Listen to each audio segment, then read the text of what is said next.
Hello everyone, welcome to Having to Roll Till Death Saves Do Us Part, our tabletop roleplay gaming series. My name is Oliver, I'm going to be your storyteller and your dungeon master today, because we are continuing our one-on-one D&D campaign, The Land of Vampires. The Land of Vampires was written by Grove Guardian Press, so if you want to check out their stuff, you can head to the About section on our Twitch page.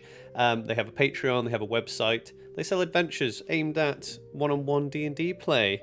With me is my player, wonderful wife, Robin, playing Annalise the Bard. Hello, Robin. Hey. Hey, Robin, do you have any announcements for us today? Yes, we have our normal announcements today, as well as catching us here on Twitch every Sunday for our two-person D&D game, every Thursday for our Just Chatting streams, and Oliver every Friday for his gaming stream. We're also available on pretty much every other form of social media. Links to all of these are available in the About section here on Twitch, along with the links to our podcast as well, which we are bringing out regularly also. I think that's it for announcements. Oh, if you're not already, then please come and join our Discord community. Again, link is found in the About section here, or can be found in chat.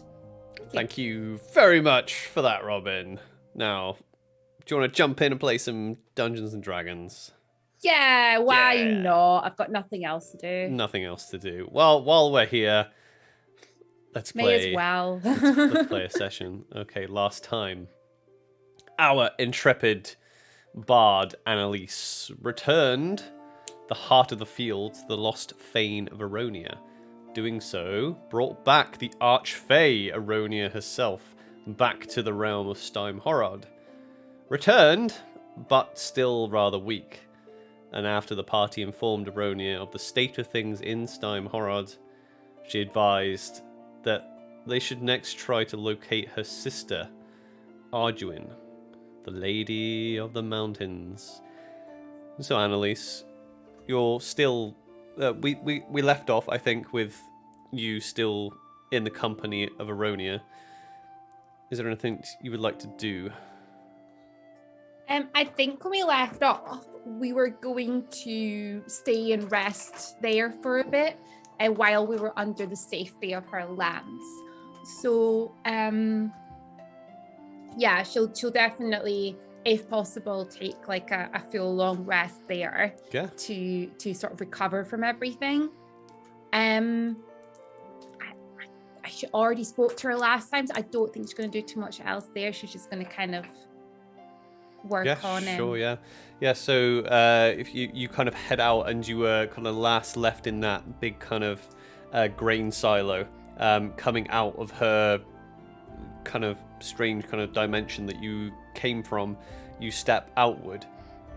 And you know you're back in that room within that silo, and the mural above that showed the picture of Aronia and the two bulls, one either side of her. Both still have both of their horns though, because she gave you a horn of one of them that ended up being a magic item. But when you return, the mural of the bull still has both of its horns on. And you lower the High Priestess of the Harvest. We'll show you to some quarters of some kind. It's not going to be like a 5-star hotel, but you feel very you feel very safe here. And you get your bed rolls out and bed down if you so wish. If you wanted to take like a long rest, you can. Yes. Yeah, I think so. Yeah, she'll just kind of like turn to Farouk and just be like, yeah, I think that this is probably a good time. We rest, we relax, and then tomorrow we head straight towards the mountains, I guess. Yeah, I mean, did she say mountains are north, I think? I didn't actually ask her. You can, Uloa will be earwigging. So you lower the almost like a deer that is a deer like humanoid, the size of like a minotaur, all in robes, very shamanistic look about her. She'll interrupt. Yes, the mountains are to the north. I can give you a blessing of my mistress if you like, to help you find the heart of Arduin. Yeah, certainly. I mean, like, anything that can help would be good because I was just planning on going to the mountains and I don't know, like, wandering aimlessly for probably the rest of time looking for this. So yes. Yeah, I think wandering around and hoping to stumble upon another heart would be not great. It worked the first time. Well, the heart seemed to be like a homing, beacon for where the Fane was, so... Well, yes, now that Arona is back, she can help you find the missing hearts. Well, yes. Anything that she can do to help us find them would be great. And then hopefully we can get all her sisters returned as well. Very well. I can perform the ritual while you take your rest, and she's already starting. She's like drawing like symbols and runes in the dirt around where you and Veruca are like making camp. Oh, do you want a hand? I could I could help you. I could move things. No, it's fine. Okay. No. She's like humming and chanting under her breath. Oh, okay. You're doing that. Okay. Just going to rest over here. You can nudge me awake. Yes, will do. She'll go rest. You go rest. So you can mark off a long rest. Okay. Get all your stuff back, all your long rest stuff back. And you leveled up as well, didn't you? I did. So you are level 7 now, right? I am level 7. Oh, level 7. I got confused last time. I thought you were already level 7. I mean, level 8. No, you're level 7. So you bed down. It conveniently seems like night comes just at the right time here. So you're just to remind you, you're in a wheat field, and the wheat is basically taller than you're in like a corn maze, wheat maze type thing. Okay. A maze of maize or such. But it's very, very tall, and it just gives this golden hue in the atmosphere. And then as you sort of bed down and go to sleep, the sun seems to kind of almost switch off into a nice starry night. You can actually see the clouds, unlike a lot of the time you spent in Simeharad, where it's been obviously overcast, cloudy, grey, dreary. And you can sleep beneath the starlight. After that, you awaken, fresh, revitalized. What's your plan, Annalise? Yeah, she'll wake up and she'll just be like, I feel so refreshed and revitalized. This is great. Yeah, I feel good too, actually. This is good. This is, where did Aloha go? Is she still here? Yeah, she's close. She's close by. She's just kind of like sitting down, meditating. Well, I guess we go speak to her. We can see if it worked, her ritual, and then we can start heading out and hopefully find everything that we need. Yeah, let's do it. Okay, and she head over to Aloha. As you approach, she's got her eyes closed, but as you walk up, good morning, my friends. Good morning. Are you feeling refreshed and revitalized? I have a feeling that you are. I feel like that is the word of the day. Yes, I feel very refreshed and revitalized. Was that you're doing? Oh, great. This is how you start your day.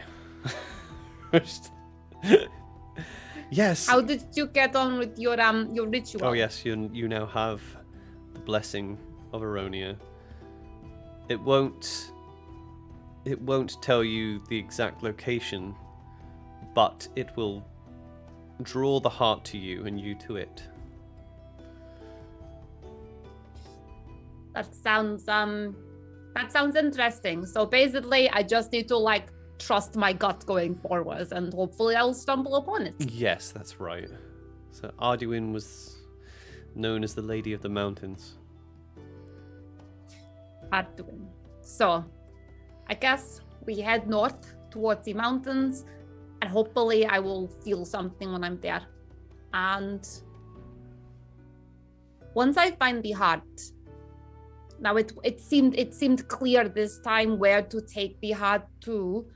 When I find the heart, I need to take it to where she could be. I'm guessing in the mountains, but is there any sort of structures within the mountains that you think she could be? Not that I know of. Unfortunately, the Fane, like this place, and she gestures around, the Fanes were lost.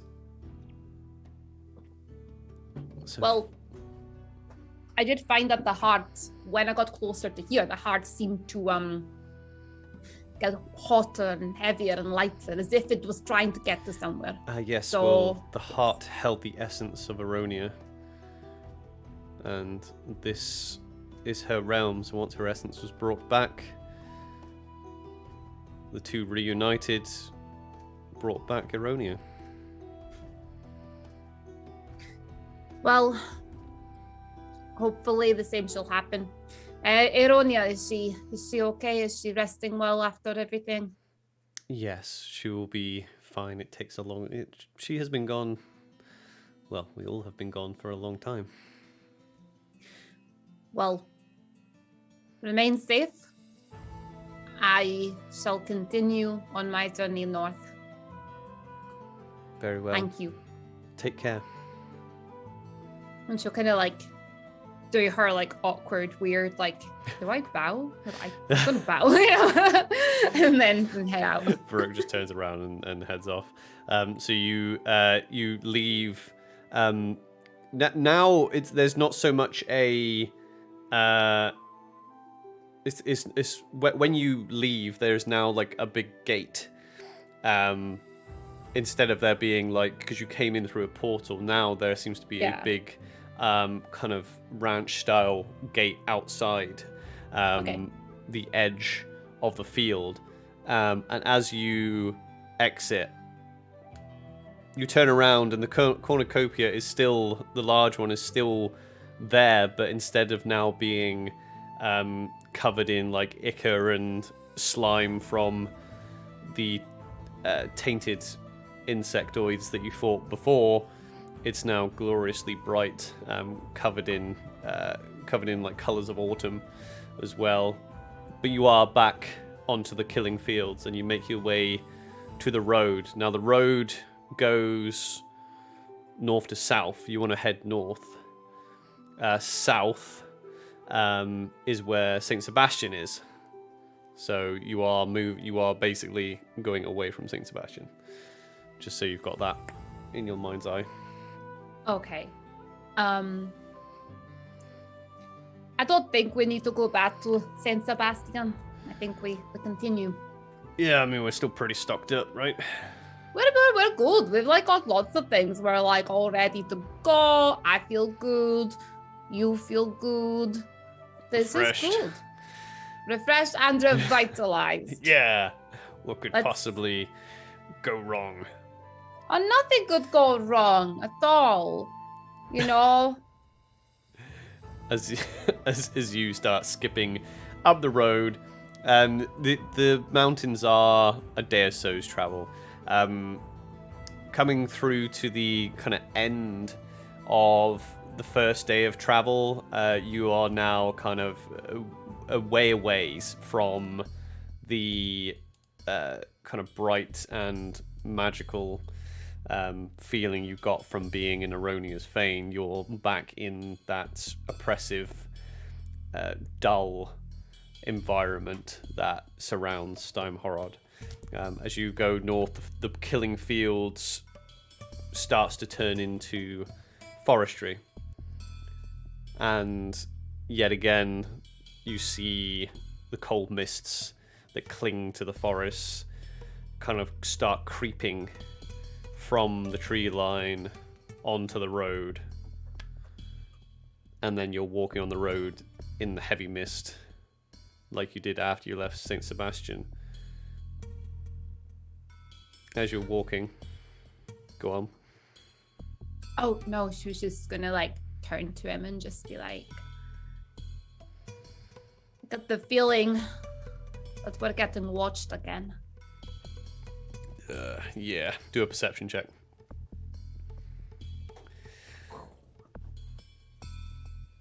I rolled a 4, and my perception is a 6, so it's a 10. It's a 10. It's a 10. You can hear something in the distance. You can hear horse hooves on the road. Oh, and a dog. That's our house dog. Not an in-game sound effect. I can hear like, you know, horse hooves. I remember when Drago was here on that like crazy like demon devil horse.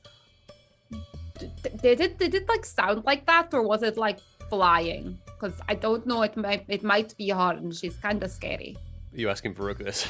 Varuk, yeah. No, the tree. Actually, I could have been asking the tree, so never mind. Yeah, you could have been asking the tree. I thought you meant, what did it sound like when Drago appeared?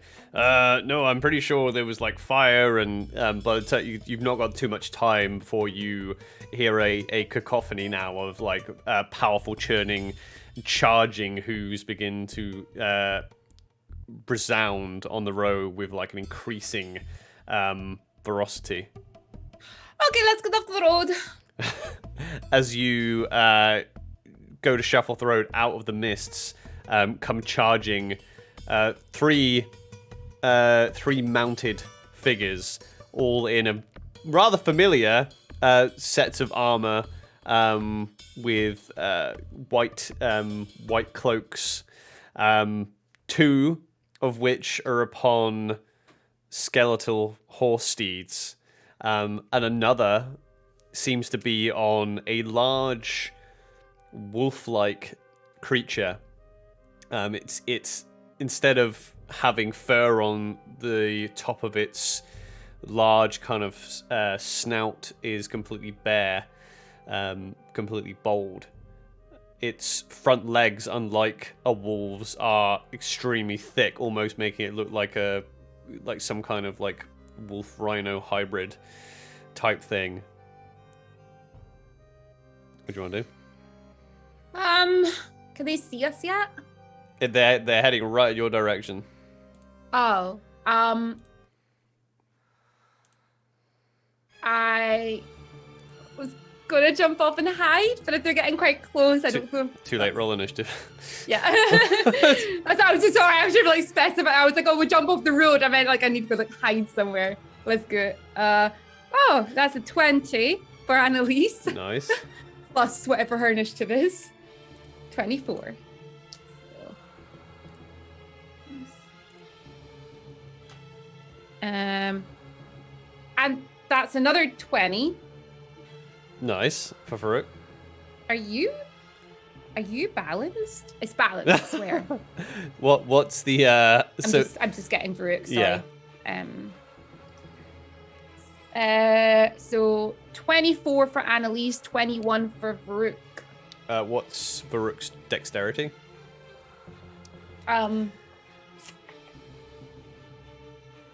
13, so +1. +1. Okay, so you two are up first. Annalise, you're up first. I don't know what to do. No one's attacking us. They're coming at you very aggressively. Right, you said I recognize them. Yes, you recognize them. That they are wearing this. They basically are wearing the same stuff as the knights that you met on the road. Okay. The white lancers, they call themselves. Right, Annalise is going to she's going to firebolt them. Okay, yeah. So you got two on skeleton horses, one on this large beast. The large beast, because it's standing out, but I rolled a 10. Okay, and you're aiming for the actual rider, yeah? Yeah. Because you can aim for the mount. A 10 misses. Yeah. That is the end of her turn. Okay, but are you moving? Are you standing your ground? I don't know. I'm struggling to vision it actually in my head. We're on a road. Yeah, it's a flat road. The tree line, I would say, would be probably like 90 feet away. Well, I said we get off the road. So Yeah. are we off the road or? You're stood off the road. Okay. You're close enough to see you in thick fog, basically. I'll move further into the tree line then. Okay, so you can get 30 feet. Yeah, you can get as far as you can towards the tree line. Yeah, let's do that. Yeah. Yeah. And then, oh shit, I'm controlling Farouk. And Farouk is going to shoot with his bow. Sure. At the rider of the big thing. Big beastie. Yep. Rolled 5 plus. Where's my bow? 9 to hit. 9 misses. Let's do extra attack. 11, 12, 13, 14, 15. 15 hits. Nice. 1d8. 9 points of damage. 9 piercing. points of damage. Nice. Okay, so the first. And sorry. Go on. And he's going to move back to where Annalise is as well. Fair enough. Yeah, sorry, I thought you'd already moved. Using That's his it. bow. So with the movement of these creatures, they catch up to you pretty much instantly. The pair of you. Okay. This one on this creature does. Should I say this large creature? He's going to, let's see. He's actually going to go for you, Annalise. Okay. So he pulls out his long sword. That is a 12 to hit, Annalise. Misses. As this knight comes up to you, underneath the visor, you can see kind of a gaunt, white, very, very white skin face snarling at you. It's all sunken and with these eyes that are completely kind of black, ebony black.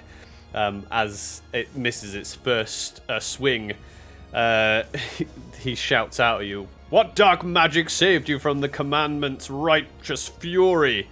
And he takes another swing. It's a 19 to hit.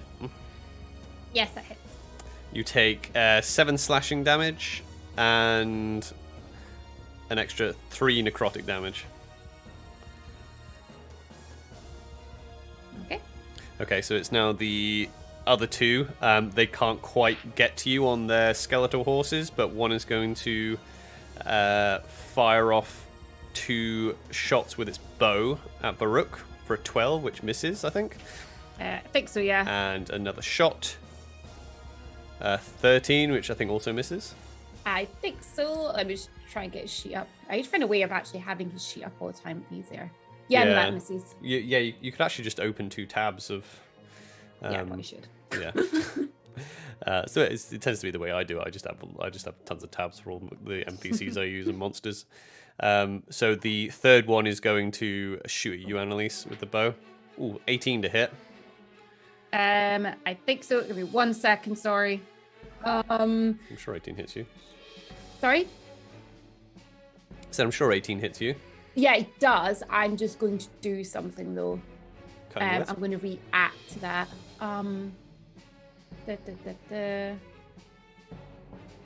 No, never mind. Yeah, that hits. Okay, you take 10 piercing damage. And for its second attack, it's going to shoot you again. Misses that time though. Annalise, it's your turn. You are you're in melee with the big beastie.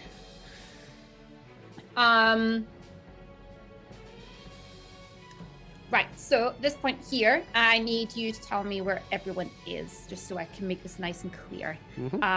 So there's myself and Varuk. Yes. So we're standing together, yeah? Yes. And then we've got 3 riders on skeletal horses. No, 2 on skeletal horses, 1 on a big beast. Oh. Because there's four people attacked there. So Nope. which 4? Okay. No, one? The first one on the beast attacked you twice with its sword. The next one attacked Varuk twice with the longbow, and the third one attacked you twice with the longbow. Ah, okay, cool. Right, so we've got 2 skeletal riders on horses, and they're at a bit of a distance, yeah? Yep. How far away are they? They are relatively. I'm going to say they're about 20 feet away from you. 20 feet, it's fine. Yeah. And the big guy, he is in right up close to us. Yes. Okay. What I'm going to do is, for now, I am going to just, I'm going to firebolt the guy in front. Yeah. There isn't really anything to say that I can't do it with it being close, so I'm going to try and hit him. No, it's a magical attack. It's not a ranged melee attack. Yeah. Okay, cool. So I'm going to hit him. 13, 14, 15, 16. 16 hits. Nice. Just grab the dice. 13 points of fire damage. 13 points. Very nice. And then I think I'm just going to stay there, actually, because I don't really want to invoke opportunity, so I'm just going to stay there for now. Yeah, so as you throw out your firebolt on top of this this knight on top of this creature, it did not like that. It did not like being hit with that fire, as you can see from its reaction. And that's end of her turn. And then it's Varuk. I'd like to specify she's staying within 5 feet of Yes. Varuk. No problem. It's Varuk next, yeah? Yeah. Okay, so Varuk is going to can he use his sword on this guy? Yeah. Yeah, Yeah, like he can reach it. Yeah, you can you can choose between the rider or the mount. He's going to go for the rider. 15, 16, 17, 18, 19, 20, 21 to hit. That definitely hits, yeah. I kept carrot in there and I was like, I don't really need to carrot as much as this. Let's see. That's 5. Sorry, I'm trying to find my damage. 8, there we go. 8 points of damage. Hey, sweet. Extra attack. Oh, I don't think that's going to hit. Oh, no, it's a 9. 10, 11, 12, 13, 14, 15. 15 hits, yep. Nice. For another 8 points of damage. Nice.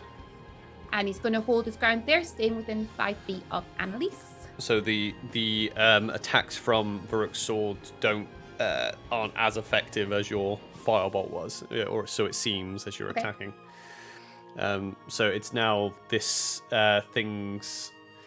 this knight's turn to retaliate, and he will turn around to Varuk, who is currently assailing him, and he's going to hit him with his long sword for a 6, which misses. And he shouts back to his companions, "These cockroaches must be in league with the vampiric scourge." And he's going to try and hit Varuk again with his long sword. Oh, and he crits for a total of 15 slashing damage. Right, got it. There we go. Sorry, I don't know how to put down hit points on the companion sheets. Oh right, okay. So I'm just doing it on. I'm basically just doing the math. Okay, this is happening. There, got it. Awesome. It's not awesome. It's pretty shit actually, but yeah, cool. So the guy number 2 on skeleton horse is going to come round and get into combat with you, Annalise. Okay. And he is going to hold out his hand upon his skeletal steed, and he's going to. It's something that you've experienced before when you fought the ghosts and the wraiths. He holds out his hand, and you feel the essence starting to life essence starting to draw out of you, but you manage to shake it off, and then he's going to hit you with his long sword for a 19 to hit, Alanis. Yes, I'm going to cut in words that attack. Go for it. I've taken a lot of damage very quickly. Yeah.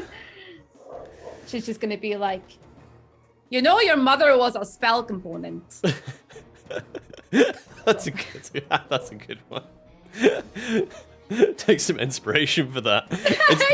It's the simplicity and the just the flavor of it as well. Is good, yeah. Oh dear. Let me grab my. It's a D8, right? It's a D8. Yeah, your inspiration should be a D8, I think, at level 7. Yeah. Rolled a 6. What did he roll again? You rolled a 19, so that would that would take it down to a 13. Take it down to 13. That's the missy misses. Well done. Yay. The third one, so he's just going to hang there. The third one is out of melee with you, but he's going to shoot at Varuk. Mm-hmm. First attack 17 to hit Varuk. Yeah, that hits. That hits. He takes 9 piercing damage. Okay, got it. Okay, second attack on Varuk's. Yeah, 17 again. I forgot to do something. Depends what it is. Let me know, and then I might let you do it. Okay. Well, I forgot to level up Varuk. I'm assuming he also needs to be level 6. Oh, yeah, he's level up, yeah. I'm like, wow, he's about to die. Oh, wait a minute. Yeah. Sorry. So, another hit for Varuk, and he takes 8 more piercing damage. Okay. Sorry, mental maths on this. It's fine. 13? 8? No. 13. Yeah. So he should be leveled up, but I can't level him up from my end. But top of the round is you. I can do it quickly. Well, maybe actually. He's very weak now. Annalise is going to rinse and repeat. She's right in front of the big guy. She noticed that the fire seemed to make quite a bit of a difference to this guy. But she's actually going to aim for the Ghost Rider that was trying to. Right. Sorry. No. It's like he's not Ghost Rider, but he's the same as the other two. But he was using an ability that reminded you of when you fought. He's using the life. I'm just calling him that. Yeah. Sorry. Yeah. I'm trying to put a description on each one so I can differentiate between them. The rider that's trying to suck her energy. Good energy. That one. Yeah. So we're going to try and hit that one with the firebolt. Let's see if fire kills that as well. Yeah, do it. What do you know with them a 2? Probably not. Probably not. No, that'll miss. Can I reroll that with inspiration? Yeah, sure. I'll let you go for it. Ooh, 15, 16, 17, 18. 18 will definitely hit. Nice. So that is 2d10.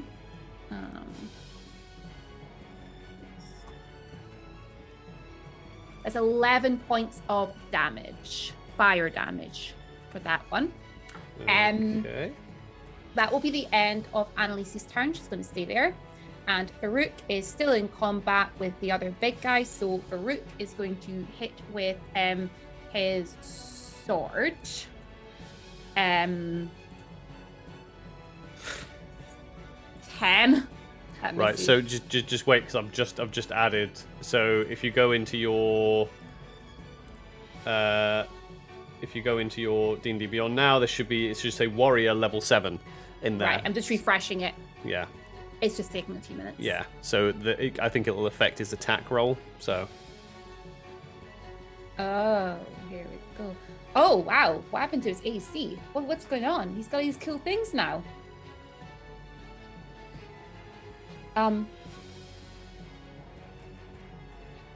Yeah, that's fine. Tax still. Oh yeah, tax. Yeah. Okay. Sorry. Right. First roll, I take it that misses because that was 10. Yes. He's got a shield now. Yeah, holy crap, yeah. Shield yeah, before. he's got a load of new stuff. Right. I will read all this at the break. So second attack, extra attack even. Yep. That's 16 plus 6 to hit. That hits, yeah. He's got a shield now, so I'll put the dice damage down to a d8. Yeah. Didn't have a shield before. 1, 2, 3, 4 points of damage. And then he is going to second wind.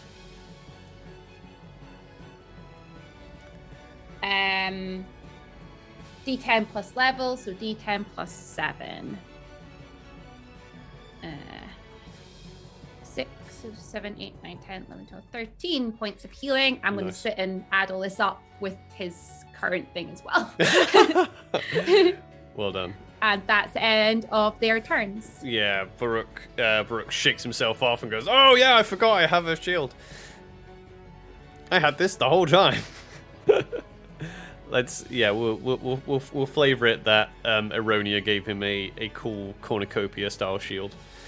To have it make sense. To be fair, I didn't read what the sidekicks get, to be honest, at that level up.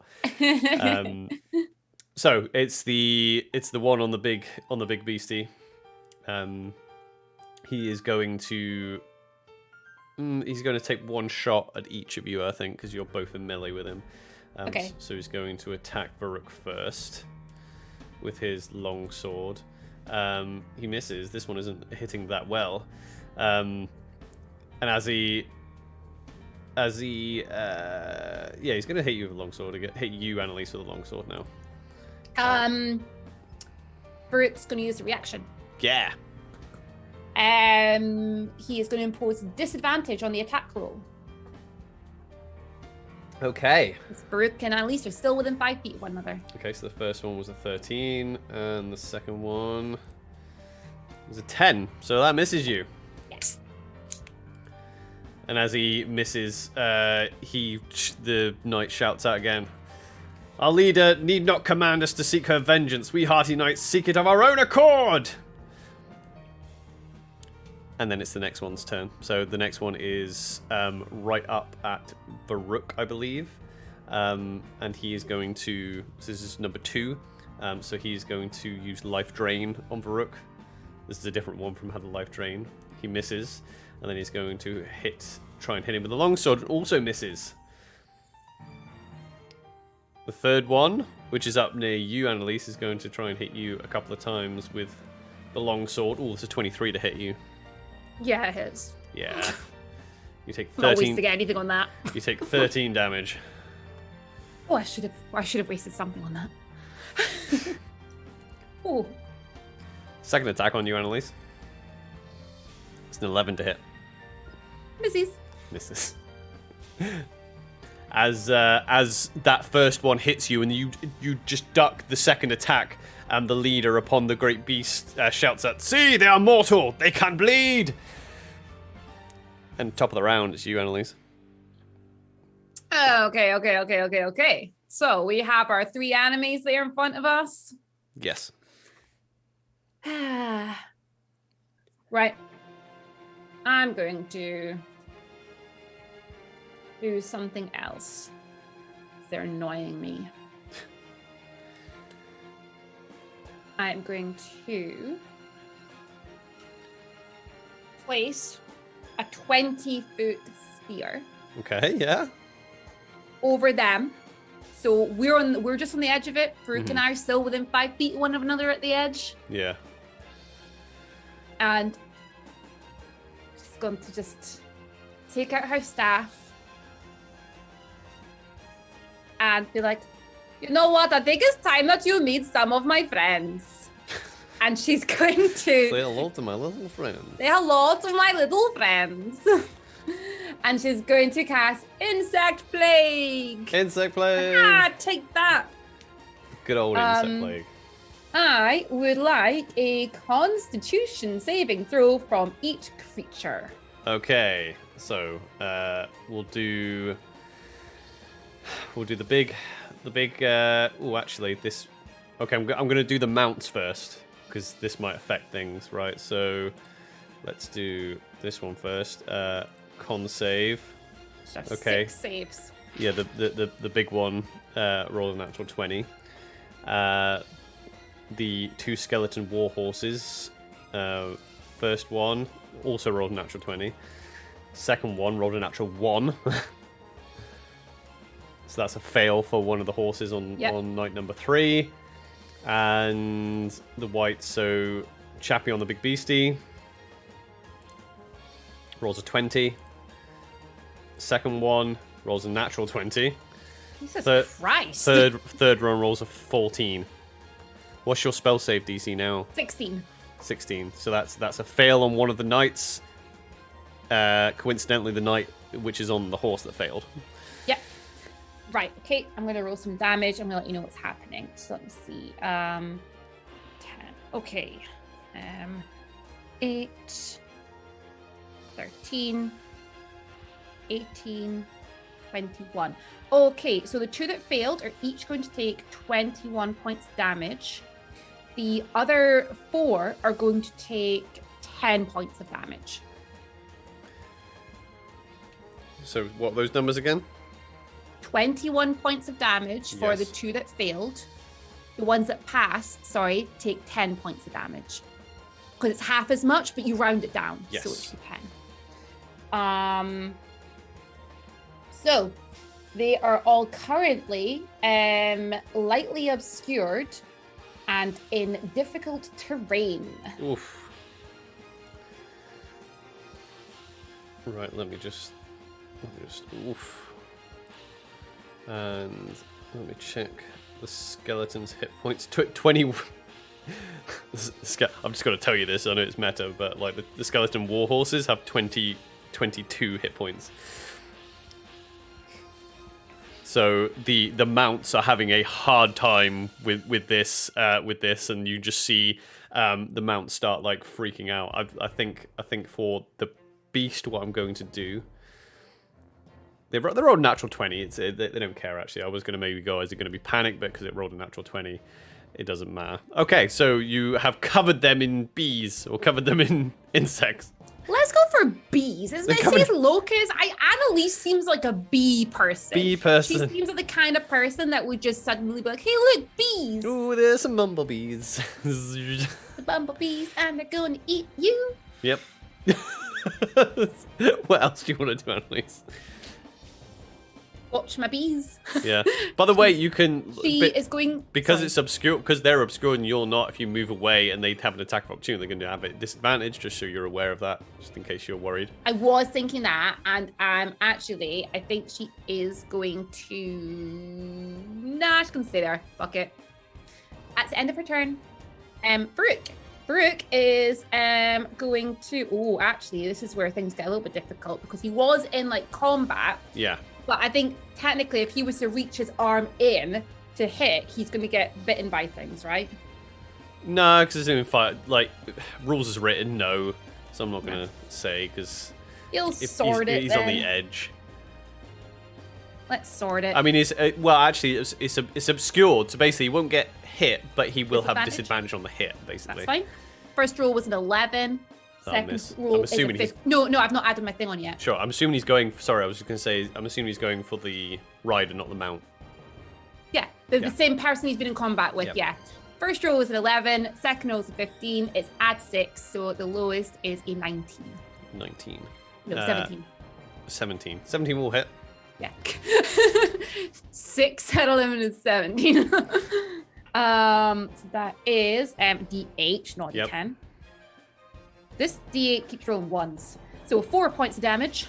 4 points of damage. As Farouk throws his sword into, as you can see, the mount's kind of getting a little bit confused, and the knight's getting confused at where you've gone. As this mount starts moving towards Farouk, Farouk just takes out his sword and just like clotheslines the knight off of this beast. Coming with it is the bridle that holds this beast. Let's see what the beast is actually going to do now, because it's now acting independently on its own, so it's going to roll initiative. Okay, so really, by the rules, it should have the same initiative as the rider, but because this is got a slightly higher intelligence than, a slightly lower intelligence, sorry, than a horse, I'm going to say that it's going to go at the bottom of the initiative order, so it's like, it stood there just a bit like, rah. Is there anything else Brooke wants to do? Yeah, he's still got lots he can do. So he's got the rider. Is there anyone else within combat there at the edge? Because there was one right in front of Annalise. I'm going to say yeah. He's going to do the same. He's going to lean and try and get that rider as well. He's ignoring the beast because he's got Annalise there and she'll kick his butt if he hits one of the beasts. So, he's going to... So disadvantage, we've got 16 and 10. So 10 add 6 is 16. 16 hits. Okay. Just find a D8. Is that the only D8 I've got out? Oh no, there. 6 points of damage. 6 points of damage. Nice.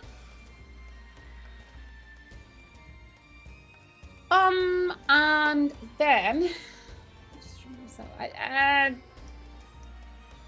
that's it for him.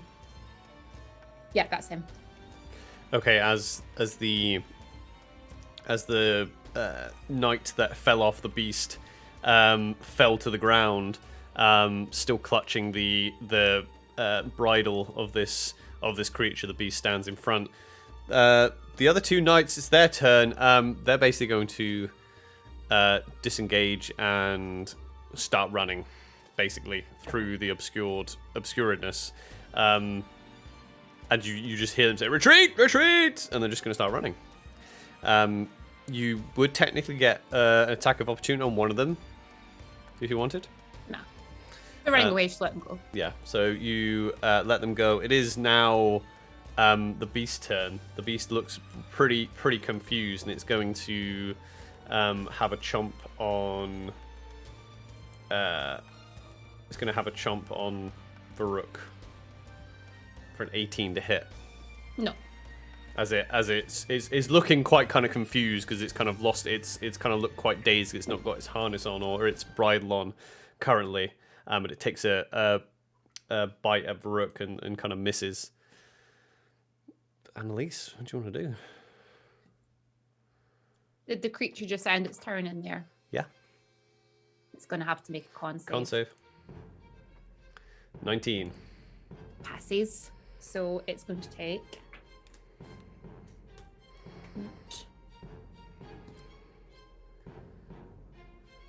15, 16, 17, 18, 19, 20, 3. So it's going to take 11 points of damage. And it falls unconscious with the bees surrounding it as it falls to the ground. And as if you still have the concentration of the bees up, all your combatants are out of initiative, so I'm going to end initiative. Yeah, I was going to ask. So the other guy who fell off, he's dead, yeah? Seems to be, yeah. Right. He's dead. Yeah, Annalise, on her turn, she will drop the concentration so that all the bees go. As you drop and the bees disappear, you just see the two knights on their skeletal mounts heading south down the road at a great speed. And combat is over. Annalise is going to go up to the beast that's unconscious on the ground. She's going to have a closer look at it. Is it like an actual beast or is it skeletal? Like, what is she looking at here? You can do a nature check for me. I rolled a 3. +1 is 4. It's 4. Yeah, it looks like a big mean wolf, but not quite a wolf. So it's not like a skeletal like the horses. No, it's not. It's not. As far as you can tell, it's not undead. Even with a 4 nature check, it doesn't look like it's rotting or anything like that, like the horses were. She's going to put her hand on it. Mm-hmm. So it's unconscious. She's going to try and like help it a little bit here, gain some favor with it. Sure. This is how Annalise died, everyone. She's going to just be like, she's going to start like petting it and just be like, I am sorry that you got hurt in the process of this. I hope you start to feel better. And she's going to cast Healing Word on it. Okay. Roll me some healing and do me an animal handling check. Healing word is 1d4 plus 5. Where's my d4? 9 points of healing, and then animal handling. Yeah. I rolled a 10. Plus 6 is 16. 16. Okay, as you send out your good vibes, the creature gets up, and it's a pretty large, like it's like a wolf the size of. Well, it's not like a wolf, but it's canine like, but it's the size of a horse.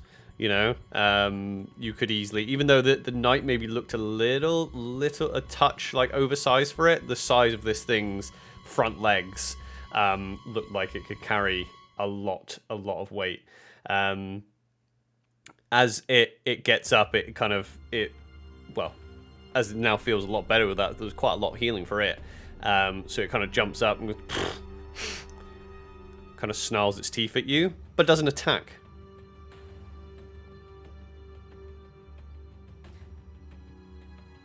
I know it had a bridle on it. Does it have any other like tack or anything on it? Literally nothing else. Nothing else. So that the bridle is currently in the hands of the knight. She's going to reach out to pet it, and she's just going to be like, "You can go free now."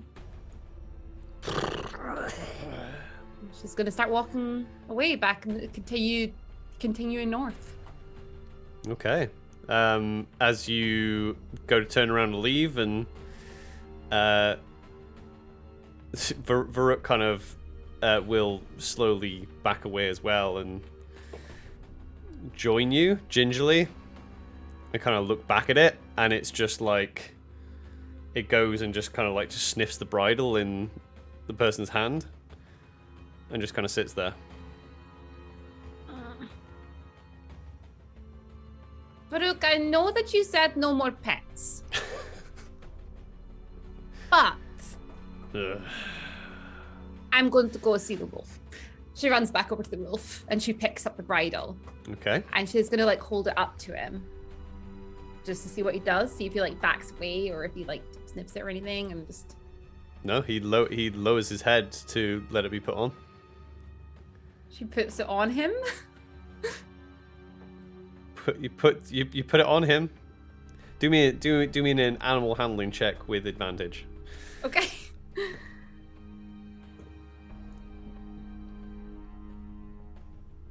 $22. 22.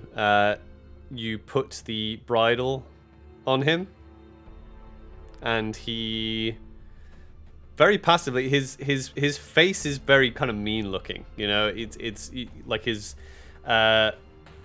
upper and lower front part of his jaw are on show, but not like in an undead way. Not like, oh yeah, they're not supposed to be. This is just a creature that you're just unfamiliar with.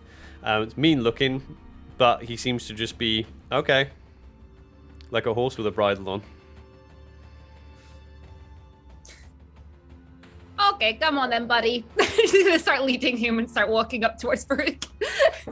Okay, I'm going to send this over to you. I can't format it quickly, so it's going to look a bit weird. I'm going to send it over to you in Discord, actually. Just open Discord up.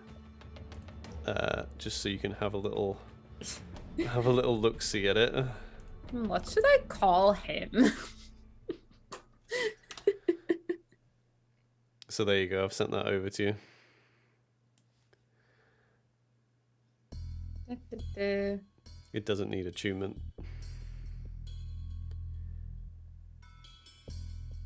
Oh, okay. So wait a minute.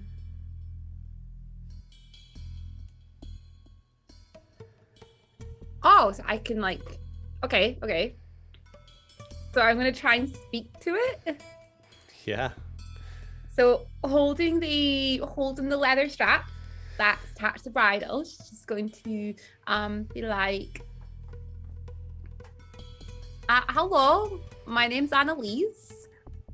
Would you like to come with us? Yes.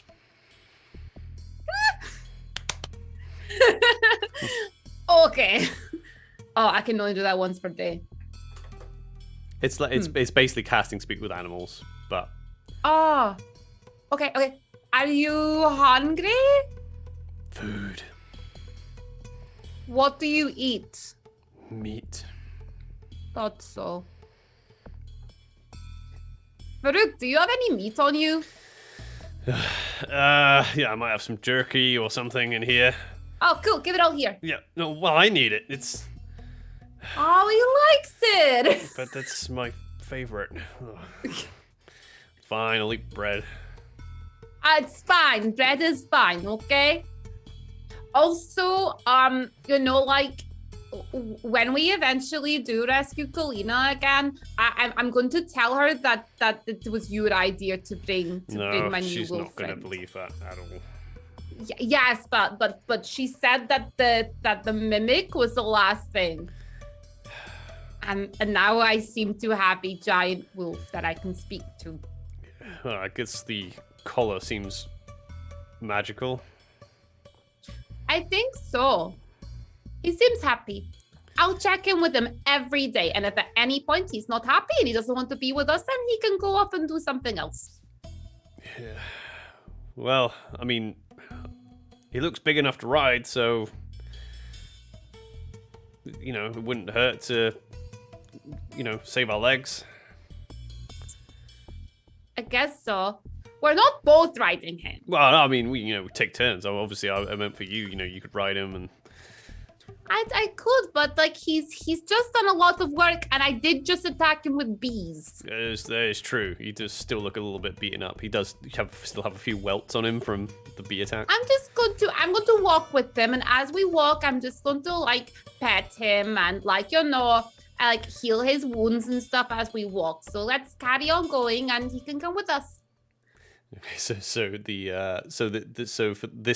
for people listening, that this creature is you don't really recognize, but it is a warg. So a canid, so part of like the fantasy canine family, but not technically a wolf. Usually used for riding, but you carrying on up the road, and the warg just kind of lopes next to you. Seems pretty content, Again, it's got a mean old face on it, but it's just kind of loping along next to you as you head up the road. You come to a river with a bridge, and you can see the faint glow of a campfire, and that's where I think we'll take our break. So thank you very much for joining us, everyone. We're going to take 5 minutes to 10 minutes, and we'll be back with you soon. Hey. Hello and welcome back. Before the break, Annalise and Farouk, they left the Fane of Aronia, decided to head north to find, to try and what they assume would maybe find the heart of Arduin, that could possibly be north near the mountains, where the closest mountains are. Along the road north, they came across, or they had another encounter with the White Lancers, an undead, seemingly, order of knights that have a bit of a, excuse the pun, a bee in their bonnet about Annalise, and they fought. One of them was slain, and they ran off, but not before leaving a beastly mount behind, which Annalise, with the help of a magical bridle, seems to have tamed and collected, and now they journey north. Last we left them, as the party is traveling during night, kind of early, let's say early evening, though it's always dark in Steimharad, you can see the light of the full moon up above you. but it does little to alleviate the darkness. And as you continue up the road a short distance, you see the glow of a campfire that's shining just the other side of a bridge over a river. What do you want to do? Right. Just before we start, I think your Google Meets has stopped working. The subtitles are no longer coming up. I don't know what's happening with it. It's good. I'm gonna have to. Okay. Yeah, I'm gonna have to sort it out. When I upload it to YouTube, I'll add the captions on, because for whatever reason it's not picking it up. It started picking up halfway through the first half of the game. I noticed. Okay. I'm Sorry, not, I just not entirely sure why it's not. Okay. So, like, what should we name him? Like, I'm thinking, like, something really, really tough or something, like, not so tough. So people will meet them and they'll be like, oh, he can't be that tough because he's not got a very tough name. And then, bam, he eats them. Yeah, well, he kind of looks like he would eat most things. Like, yeah, he does. Maybe I could, like, put, like, flowers and stuff in his fur. His fur is like really kind of thick. It's like thick kind of brown, but the strands of hair are extremely thick and matted. Oh, that can't be very comfortable. He looks a bit. I'm going to like, and she's like taking out her disguise kit on the way because she's got like brushes and everything else, and then she's going to be like grooming him and like getting out the mats. And then she's gonna be like, oh, and you know what? I think we need to sort out that smell a little bit as well. Here we go. And she's gonna cast prestidigitation to clean him up and make him smell pretty. Yeah, you can cast it several times to try and get him smelling nice. Because he's a big boy. And in doing so, you do in fact find out that he is a he as well. He's a boy. Definitely a boy. Yeah, as he's walking along, and like I said, you eventually come to a bridge across the other side. You see a little. You can actually start to see the outline of a little lean-to camp setup with a glowing campfire. Oh, maybe we go over and say hello to those people. Like they might have some information. Yeah, we can go check it out. Be careful though. Oh, it's okay. We'll be fine. We have like Mr. Snuffles here anyway. Mr. Snuffles. I'm working on it. Like I thought do you know what? I'll ask him tomorrow what his name is. Sure. Okay. Let's just like head over. Like, if they're making a campfire, they can't be like undead. How hurt is Varuk? Varuk's pretty hurt, right? Is he okay? Oh yeah, he's pretty hurt. Yeah. As Varuk just limping along. Yeah, I think we should just watch ourselves. Okay. You were hurt. I'm also quite hurt. I just remembered. We need to find somewhere that we can like sit down and just like recover a little bit. So maybe these people over here, we could go recover with them. Yeah, maybe we can always ask. Okay, you stay here with Mr. Snuffles because he's scary and you're a bit scary as well. I'm going to go over and I'm just going to ask if we could maybe like camp here for a little bit with them, and I will, I don't know, offer them songs in return. Varuk and Mr. Snuffles look at each other, both which have tusked underbites. Kind of just look at each other when you say you're both scary like that. You head over to the campsite. As you get closer across the bridge and you start heading to the campfire, it becomes very apparent that nobody is there. Oh.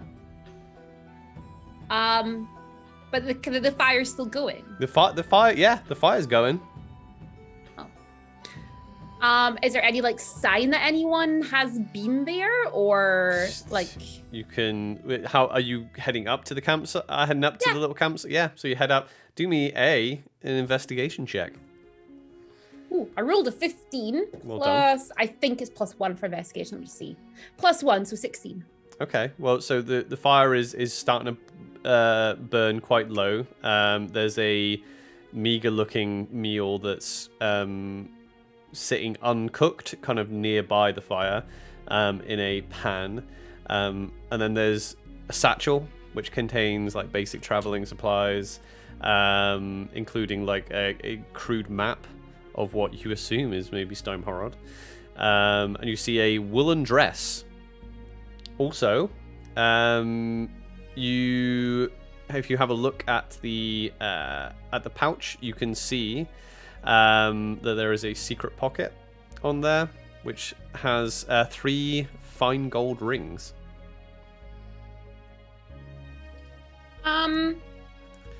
It looks like, with your passive perception and that investigation, it looks like that there is. This is a camp for 2 people. One seems to be, from looking at the footprints around, one seems to be like a humanoid kind of female wearing boots, and one humanoid male that seems to be barefoot. She's just gonna, like, as she gets closer, she'll notice all this stuff. She'll just move it to the side and just be like, I don't mean anyone any harm. We're just looking for somewhere to rest for a little bit tonight.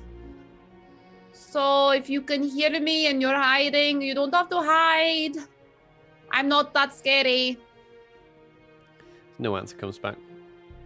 Okay, my friends do look scary. We're going to rest here, and I'll keep an eye on your stuff, okay?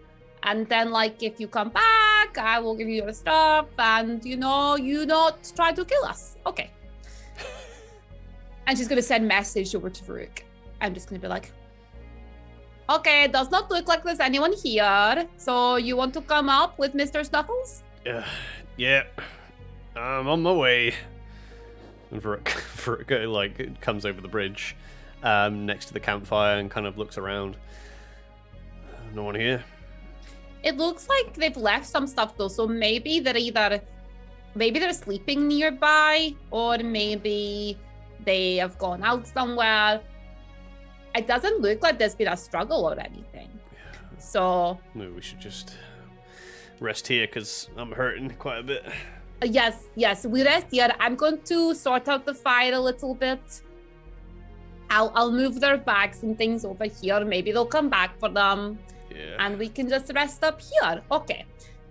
And she'll kind of like sort things out, and she'll, basically help everyone get settled. And she'll take out her lute, and she'll start playing Song of Rest. Song of Rest, yeah. So like an hour goes by, you can roll hit dice for yourself and Farouk. In fact, I think I could probably roll hit dice for Mr. Snuffles. Ooh, Mr. Snuffles. I'm just double checking Song of Rest, because I've heard people do this different ways, and I didn't agree with some of the ways. So let me just double check. Where's my? Can't even find Song of Rest. I can't remember Song of Rest. If you basically anyone who hears the performance can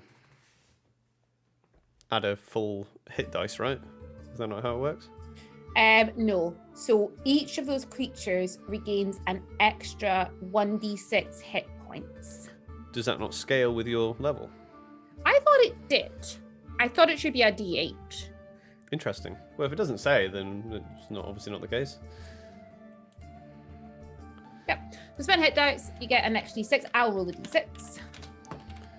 Extra 2 points. I'm going to roll a load of hit dice because we is the hurt. So Annalise has a d8, I think. So I'm just going to roll it till I get her up to pretty cool. Whoa, she's really hurt. Wow. 5, 6, 7, 8, 9, 10, 11, 12, 13, 14, 15, 16, 17, 18, 19, 20, 21, 22, 23, 24. Okay, it's healer 24 points. Still pretty hurt, but it's not as bad. I could probably spend some more, actually. Varuk, what does... Oh, he gets a D8 as well. I'm going to have to really maths this up. So he's got... I'm sorry, I'm trying to do a lot of mental maths here. He's level 7. Yeah. 52 minus 26. Carry 1, 6, 2. So he needs 26. I could have done that in my head. Oh, you're trying to figure out how many he needs. 6, yeah. To get to full. 12, 13, 14. You also have your feast thing as well. I do. But I'd like them both at full before I use the feast. Okay.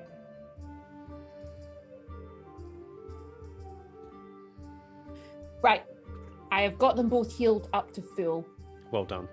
Mr. Snuffles is also at full. He has 26 hit points if you would like to know. I would, because I'm about to feast. I'm just trying to heal myself up correctly here. 7, 8, 9. Okay. So we're all healed. I'm now going to do the feast thing. So Annalise, after they finish, playing some music, she takes out the horn that she was given from Aronia, and she produces this feast from it, allowing everybody there to eat from it. So herself, Farouk, Mr. Snuffles. She'll also drop some in the bag for Mimic. It's a party. Mimic's just there, like on the side. Yeah, like, Mimic can come out to see, because Mimic needs to meet Mr. Snuffles, because otherwise they need to meet each other now so they can get along better. Yeah, so Mimic just stays in his crystal ball form. Doesn't. So you literally just hold him up to Mr. Snuffles. Oh dear. So hit point maximum increases by 5, and they also gain that many hit points, so the maximum is increasing. So Farouk is going from up to 57, and Annalise is going up to 57. Nice. Because they're both leveled up on D&D Beyond. And Mr. Snuffles is going up to 31. Yeah. Cool. They're all and they've also got advantage on a ton of checks as well. So, yeah, so I think they are immune to being frightened, I think. Yeah, wisdom through saving throws with advantage, max hit points, benefits last 24 hours, and they're immune to being frightened. Well Yay! Well done. So it is a large feast. It's like a bottomless thing. This little horn that's a cornucopia. So yeah, because they're going to keep eating out of it and chilling out there, and that way, if these people return, we can offer them some super powerful food. Yeah. So an hour goes by for your short rest plus the feast, which takes an hour. Mm-hmm. Another half an hour kind of goes by. I imagine Varuk kind of goes and gathers some more firewood while you're kind of producing the feast as well. And as you guys are kind of introducing Mr. Snuffles to Mimic, and kind of Varuk's trying not to laugh as you push Mimic towards the sniffing warg and rolling him towards him. Mr. Snuffles sniffs Mimic in his crystal ball form, and it just sticks to his snout, and he goes like this and sets up, and the crystal ball is just literally just stuck to his nose. Okay. Leave it. Not you, Mr. Snuffles. I'm talking to Mimic. Mimic, leave it. We've worked with this. He is your friend, not food. Friend, not food. Come on.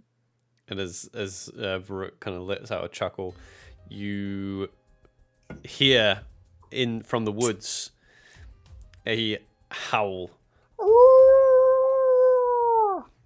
A Mimic just drops and then just rolls back into the bag.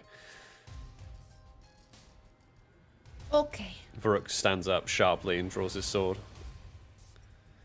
As you look up, you see the full moon completely in view. Right, okay.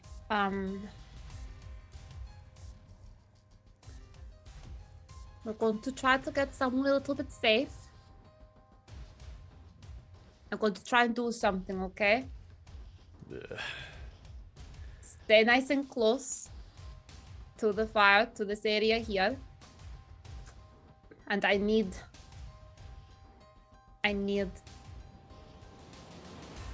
1 minute. 1 full minute. I'm going to get us protected for the night. We are not walking out there tonight. Not with that out there. I don't think we have time. And as Varuk kind of goes running off towards the woods, you see a lumbering figure come running out of the tree line on its own. But this is definitely looks like a wolf creature running on 2 legs. Large, but kind of wiry looking. I want you all to roll initiative. Okay. Initiative. Well, so 16 for Annalise. Okay. 16 for Varuk as well. Annalise will be first. She's got a higher DC. Yep. Oh, and I better do Mr. Snuffles. He's going last. Okay. Okay, Annalise, this you know what this is. This is a werewolf. You've seen a werewolf before. And it's coming right at you. And the camp. I'm considering doing something that's maybe a little bit weird, but Oh, what a surprise. Annalise takes out her lute and she's just going to be like, you know, I can be much scarier than you. And I'm going to make you regret running up to us. So this is your warning. And then she strums it and starts to transform.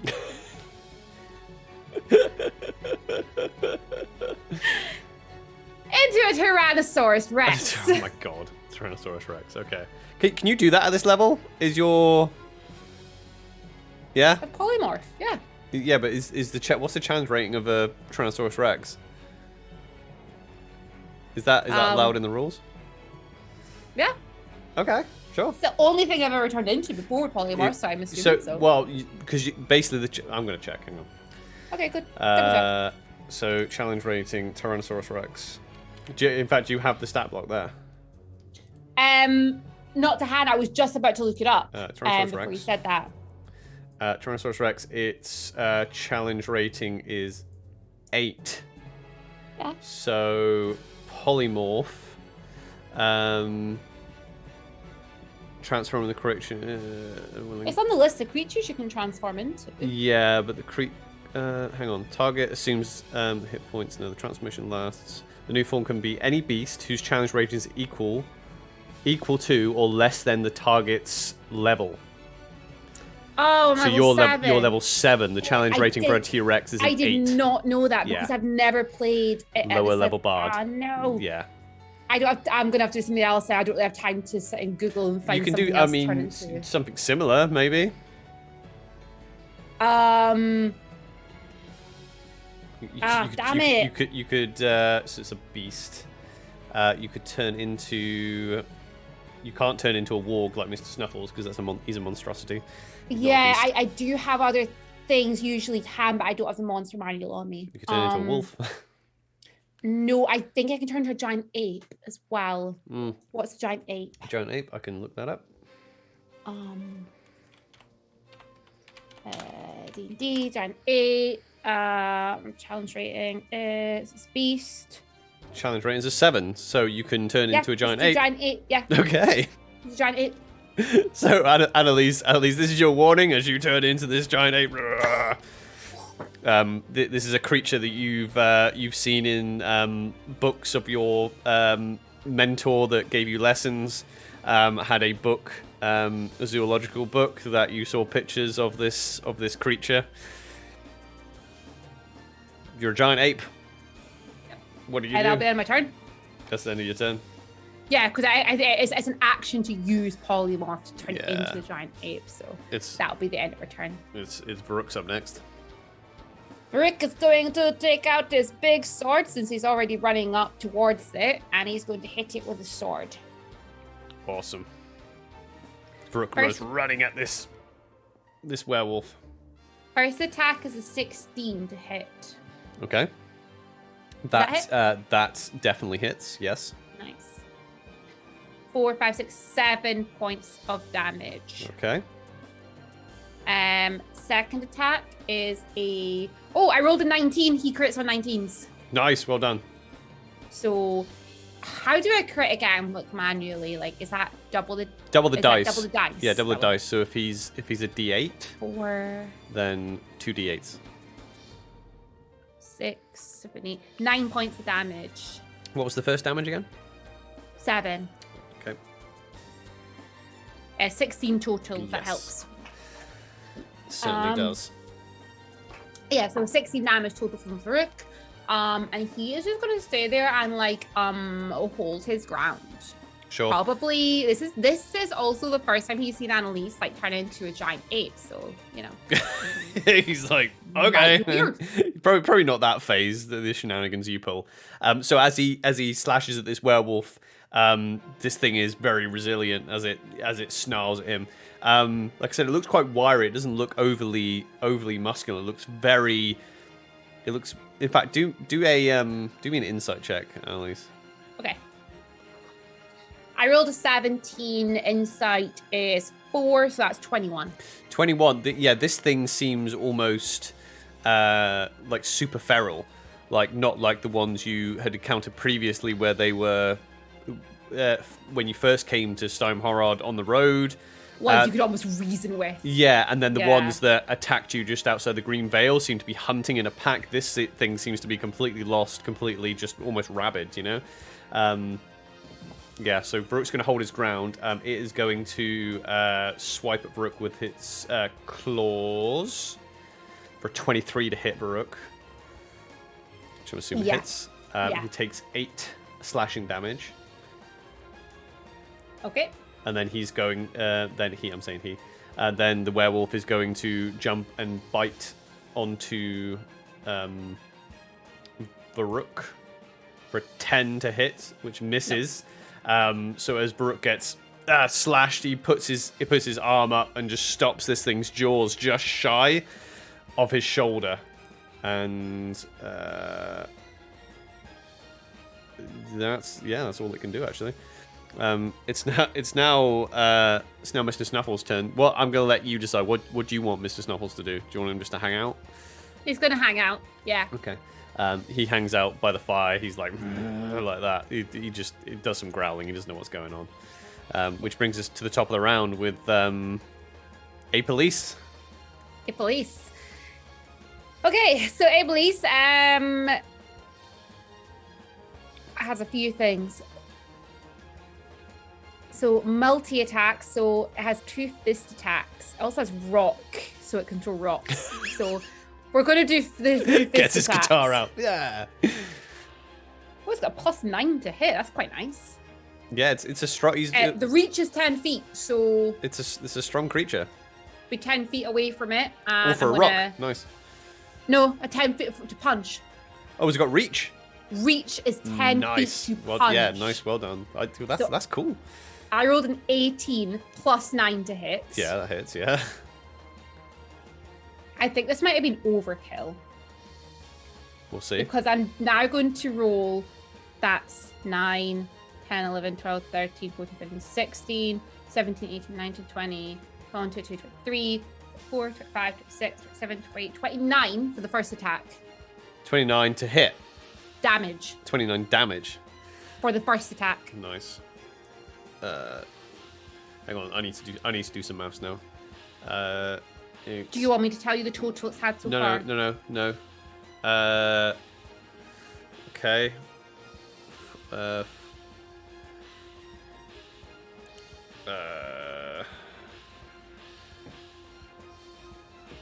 Okay, so this thing it looks super resilient, even though it's you're pummeling it with your ape fists from a distance. It doesn't seem to be deterring it that much from its like attack on Varuk. You're definitely doing some damage, but this thing is like hitting a brick wall. Cool. Next attack. She's still just 10 feet away from it. Second attack. I'm going to punch again. I rolled a 17 plus 9 to hit. Nice. So that's 4, 5, 6, 7, 8, 9, 10, 11, 13, 14, 15, 16, 17, 18, 19 points of damage for the second 19 attack. points of damage.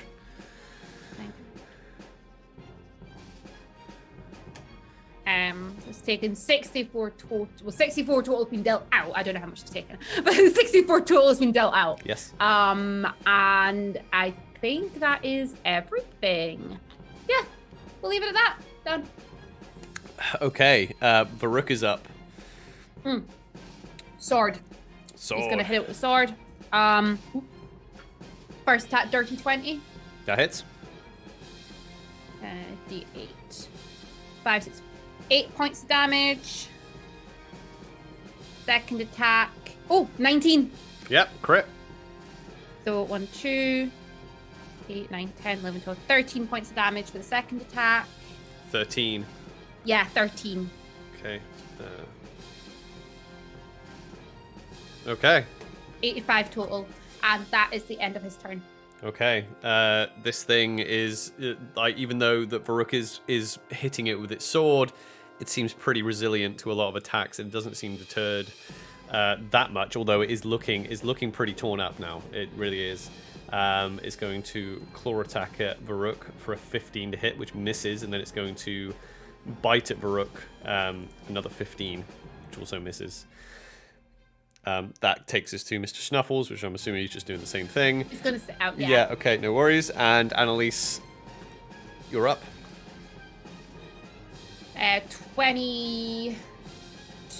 21 to hit. 21 hits, yep. 8, 9, 16, 17, 18, 19, 20, 21, 22, 23 points of damage. 23 points of damage. Let me do some maths here.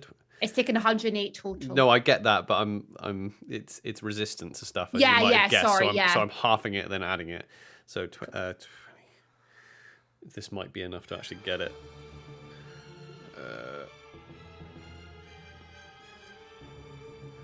50. Oof. It's looking really rough after that hit. You bring your like ape fist down, like bonk it on the head, and it's like wobbling. Next attacking, I'm guessing. Yeah. Yeah. Just gonna go for it because it seems feral and just doesn't want anyone to get hurt. So 19 to hit. 19 to hit. Yep. 7, 8, 9, 10, 11, 12, 13, 14, 15, 16, 17, 18, 19, 20, 21 points of damage. Okay. As you go up again with your ape arms and come down with your fists, this werewolf just crumples to the ground in front of you. And as it does crumple to the ground, you hear a man's voice shout out from behind you, saying, "Stop! Stop! Don't hurt her! And as this werewolf crumples to the ground, you see a human man come running out. He's barefoot. Looks like clothing that looked like it would have once been quite fine, but now just old and worn. He's like unshaven and grey. His hair's a bit of a mess. Comes running over. Doesn't really make eye contact with you, apart from the fact that he's like just shouting, "Just leave her!" And comes running over to the body of the werewolf. I mean, you've got a chance to do something if you want.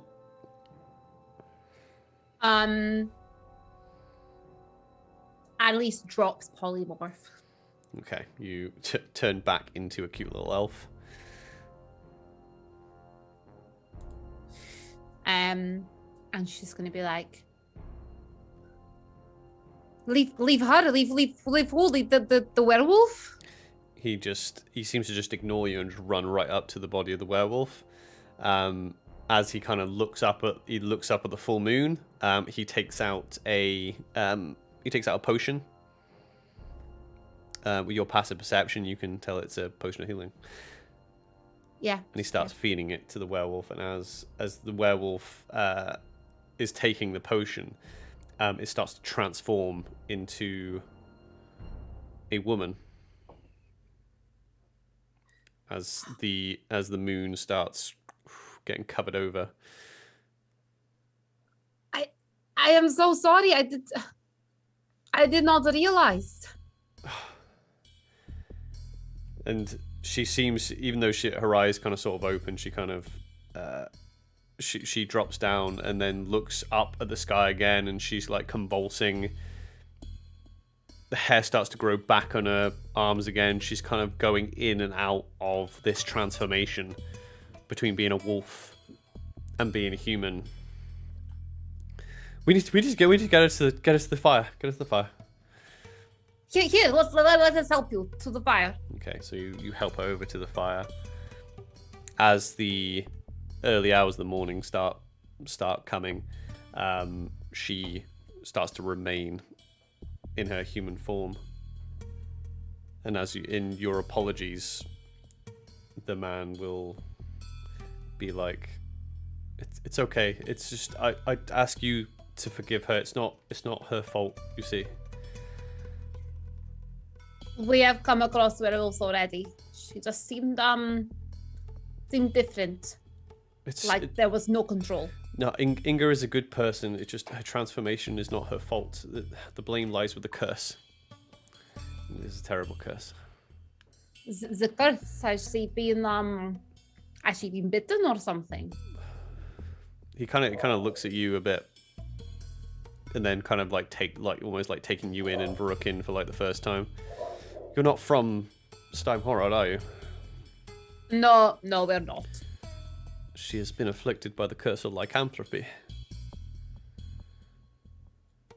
Oh. And who presented this curse to her? Well, it's given by other lycanthropes by way of force. When we were traveling, the pack descended on us. This is you found our camp. The pack descended on us. I did all I could to help her, but they attacked her.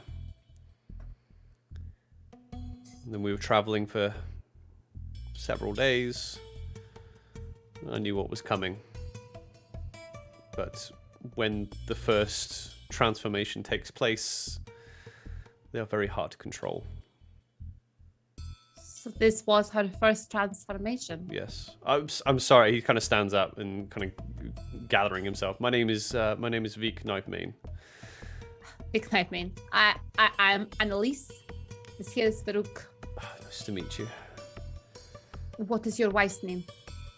No, this is not my wife, Igna. She was traveling to Saint Sebastian. Oh, to Saint Sebastian. Do you have family there, friends? I'm not entirely sure what her reasons were, but he kind of stops for a little bit. I study lycanthropy. Oh. And I had work in the area. She wanted to travel with me. She's from Barisov, as am I. That's where I studied lycanthropy. And there are a lot of werewolves on this road. Unfortunately, we were beset upon by them. Well, we are currently traveling north towards the mountains. We were at Saint Sebastian not long ago. I would be careful in your journey down there. Obviously, there's werewolves, but we were set upon by another group of people. where I got my friend here from. She'll gesture over to Mr. Snuffles. Kind of I looks would at it. Oh, where did you find a warg? There was like a weird sort of like rider on him, and there was like skeleton horses and stuff, and they were trying to like suck our souls. So we got rid of most of them, but the two of them escaped. And then, well, he came with me. It's okay, he's friendly. Mostly. Yeah, he seems lovely. You two look very capable, especially to be traveling through Steimhorod. Where did you say you were from again? Let's just say we are not from Steimhorod. We are from quite far away. But we are currently doing what we can in the local area. Well, if you're here to help, I'm afraid there's only one way I can help poor Igna, and he kind of looks at her on the ground. Lycanthropy is not really a curse that's easy to remove. And you're pretty close to the root of the problem. Ironically, there is a cure, but it rests atop of, and he points to the north, where the mountains are. It rests atop of the Wolf's Head Peak. What does this cure look like? Well, there is a couple of cures. There is a tincture that can be made, but it's made with a very rare reagent. And it can only be found, like I said, ironically, on top of the mountain where the werewolves call their home. It's called Moondust. Moondust. What does moondust look like? Well, funnily enough, it looks like dust is actually ground down into a dust. And is it just like scattered along the ground, or Oh no, like... it's from a plant. Oh, okay. What does the plant look like? Well, I'm sure I could know if I saw it. I'm sorry, I'm not an alchemist. Okay.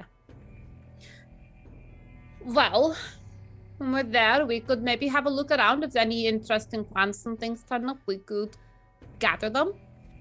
I have a bag of holding, so I could gather quite a lot. Put it in the bag. So the gathering of the herbs isn't the biggest problem. Oh. Like I alluded to, it is the home of the werewolf pack. In the mouth of this mountain, it gets its name Wolf's Head Peak because it is in the shape of a wolf. There is a werewolf by the name of Tavian. And he has been actively trying to expand the size of his pack to include everyone in Steimhorod. I'm surprised you haven't come across his hunting packs before. I might have, but like when we first came here, we came across what I now believe are werewolves. They did not try to harm us, though. Well, Tavion is he's the new leadership. What happened to the old leadership? Well, werewolves are hybrids of wolves. When the only way for one alpha to become the alpha, well, there can only be one.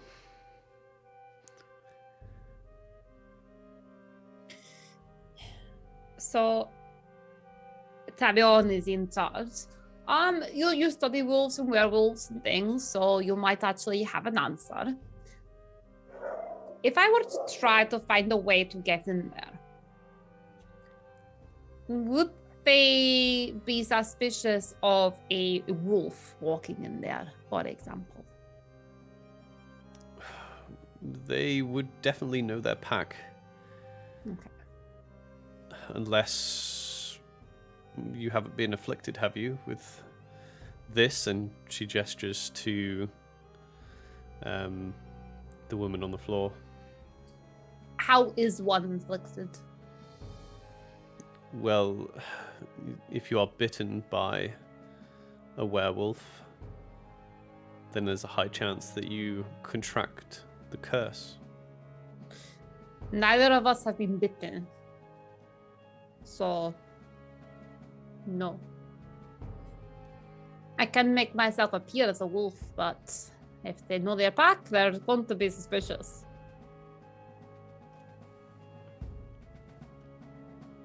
Just like I was when you appeared, and you may have noticed I was like a giant ape, and now I'm not a giant ape. Magic can be very useful. I don't have much to give. I do have plenty of these, and he pulls out healing potions. Keep them. I do not want... Very well. We have already taken... Well, the campfire you set up has allowed us to rest.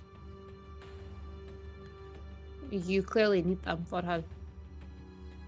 Yes. We're heading north. We have another objective north. But we shall do what we can on our way to see if we can collect this. If we can collect something that can help us a cure for those who need it, that would be great. I mean, I would very much, although it might be difficult, he looks at her, I would very much like to come with you, but I understand if you want to head off alone. Oh, you're welcome to come with us. I have no issue with you coming with us, but like I said, werewolves isn't actually our objective, something else, so we will be focusing on that first. What is your objective?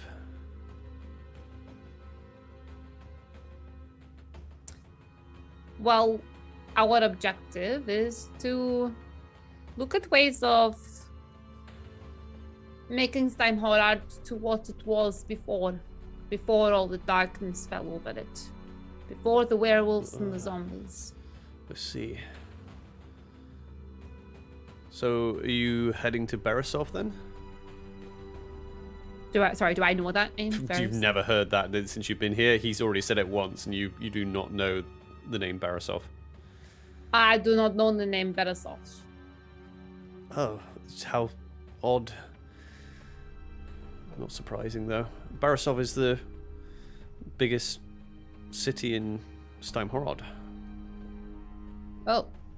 It is where I would need to take the reagents to make the tincture. It's the only place where the alchemists are skilled enough to make such a thing. However, Beresov, like most places in Steinhorod, is under very potent evil magic. People have a habit of leaving the city and forgetting about its existence. People have come back from long journeys, happened upon the city and forgotten it. That sounds a little bit freaky. You say you're studying lycanthropy. Well, I did. I'm more of a hands-on researcher now. He kind of looks at his hands, and his arms are all kind of cut up. And well, have you heard much about the Four Sisters? No, I've never heard of the Four Sisters. From our research around the land, these Four Sisters were the ones that, controlled a lot of things. Before Draco. Have you heard Draco? Oh, yeah, I've definitely heard of Draco. And how do you get on with Draco? I can't say I've ever met them. All I know is that they rule the entire land. They won a mighty war and now rule over Steinhorod. Well, it's because of Draco that these Four Sisters are no longer here. But apparently before, this whole place was beautiful and wonderful, welcoming, kind. It's this evil that seems to rest here was not there. And we are on a quest to return it to that. So that is why we're going to the mountains. We're actually looking for a particular location there. I see. Well, I would love for you to come with us, but I have already been rather trusting to strangers, and that has not gone very well for me. it's totally understandable. You seem wonderful. But perhaps it might be better use of your time to make sure that this lovely lady here receives some help, gets, to San Sebastian. Have you been to San Sebastian before? Yes, I have. Yes. So you know the alchemist there? Oh, yeah. Gnome. Gentleman. Yes. Yeah. Yes, excellent. You head there, you speak to him. I'm sure he'll help you. Could I give you a letter actually for him? Do me a persuasion check. Roll a 7. My persuasion is an 11. So that's 18. Oh my god, right, yeah. Yes, I assume that's for the best. Yeah, I can take a letter for you. Excellent. I'll write that for you now, and I will pass that to you so you can take it to him. But yes, you should go there. You will be safe there. She will be safe there. I will do everything I can to collect these herbs. Is there anything else that you would like from that area? No, only... What do you know about... You already said you didn't know what lycanthropy was, but you had come across werewolves. When we were first here, we came across like normal wolves, like normal wolves. And they were like growling and coming up to us. And I spoke to one of them. And there was another wolf, like a really big wolf. And he seemed to just leave us. All the wolves left and he disappeared. And it looked for a second as if he was walking on 2 legs. And I thought that cannot be. That's not possible. But now I'm realizing it is most likely possible. Well, yeah. Werewolves can be in several forms. They can be in their original form, the humans, or whatever they were before they contracted the disease, the curse, as it were, or they can be in their hybrid form, like Igna was, or they can be in wolf form, which it's hard to differentiate them between themselves and just very large wolves. Well, yes, and there was another incident where I was like chased by like a lot of wolves. That was not very fun. But yes, I mean, not too much of an interaction so far. It's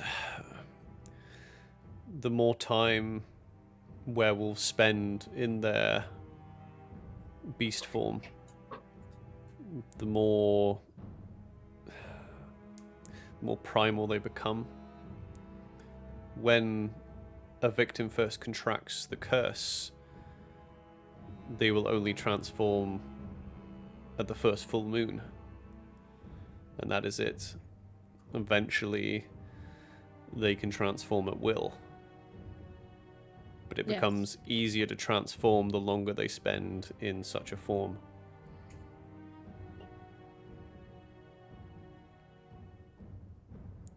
Well,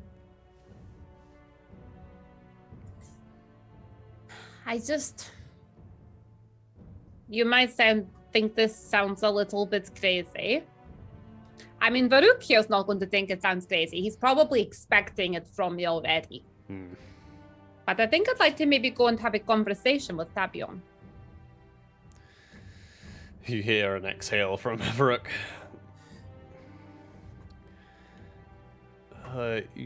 Do an insight check for me on this guy. Rolled a 13, insight is a 4, so it's 17. He seems like he's really wanting to say something, but feels like it feels like he's been like hiding some information up into this point. It's like there is someone else you could maybe speak to. Who? There is the alpha in a pack of werewolves does have a partner. The matriarch, if you will. She was the matriarch to the last alpha. It's just the way the pack works. You might want to speak to his mate. What is her name? Solane. And where may I find Solane? She is at Wolf's Head Peak.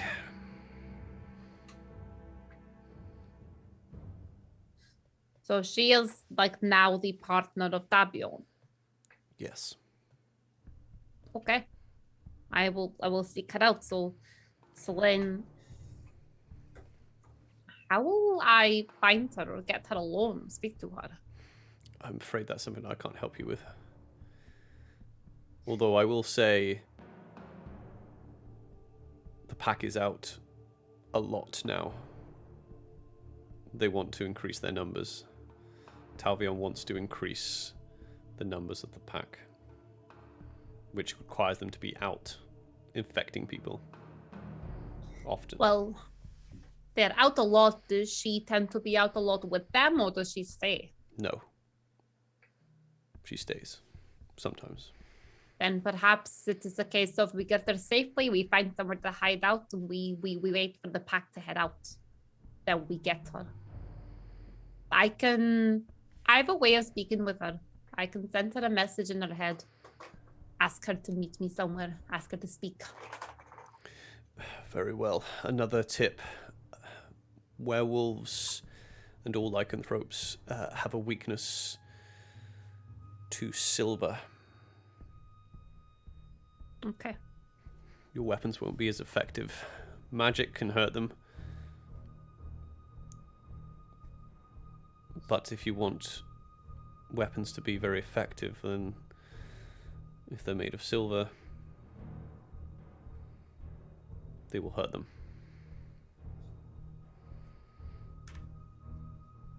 Okay.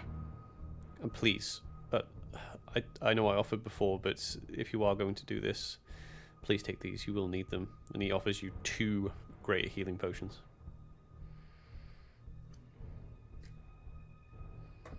Do you definitely have enough to help your lady here? Yes, I have. I have plenty.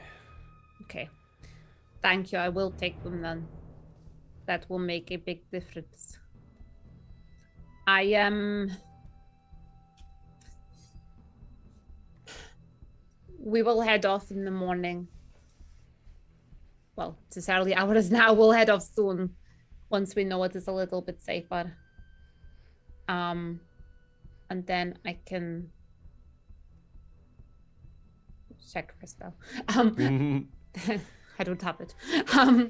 And then, yeah, so we will head off and perhaps we should be all good. We will, once we have finished our business there, we will come to Saint Sebastian next. Check in at Saint Sebastian, see you. Oh, that would be... Pass you on the information. If we are unable to make it to Saint Sebastian, then I don't actually know any other areas, so we'll have to go to Saint Sebastian. Yep, either it works or it doesn't. Yes, I'm doing the work. It'll be fine. I mean, we have actually. Do you know of a Lord Nasak?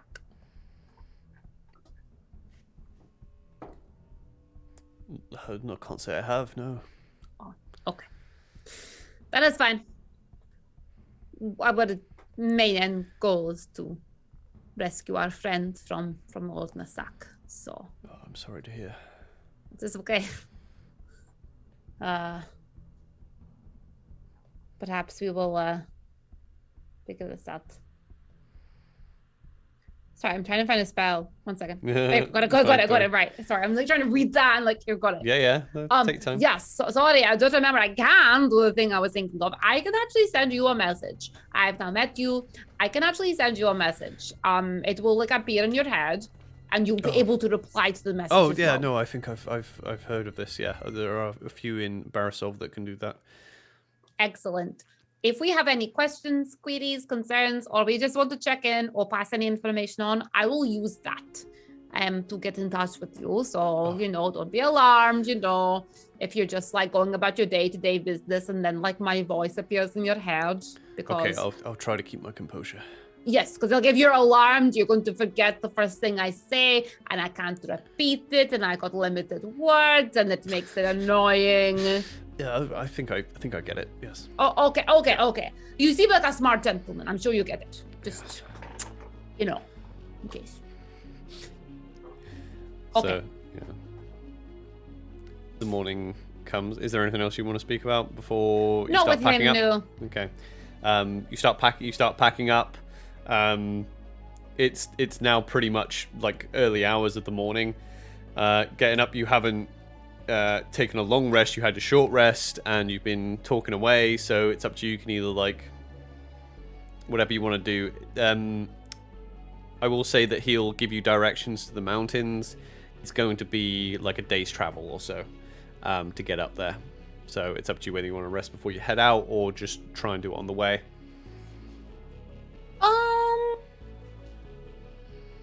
We'll try and take a bit of a rest while we can, because they're realizing now that resting during the night is not so much an option anymore. So they'll try and take the rest during the day. Okay, you take a rest during the day.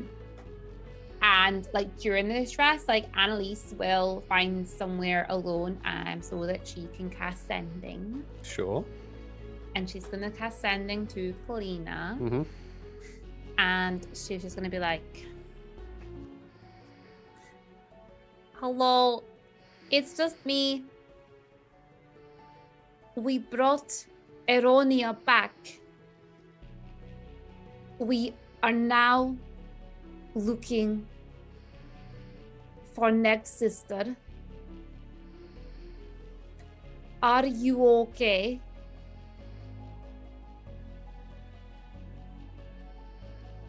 And I say, yeah.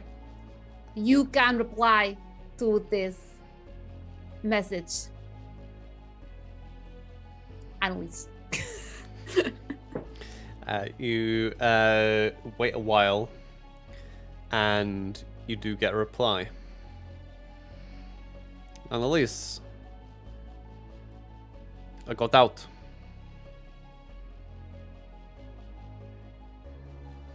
I'm currently okay. I will find you. You do not need to look for me.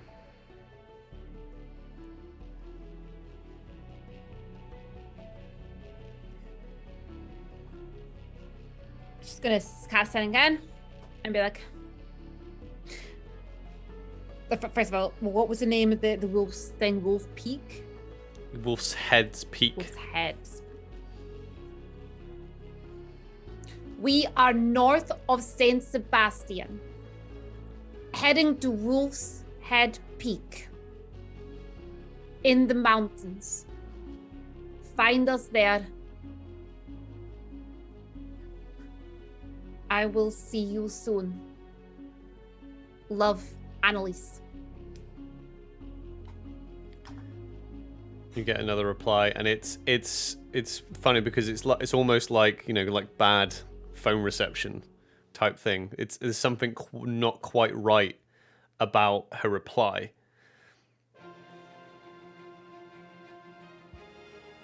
Okay.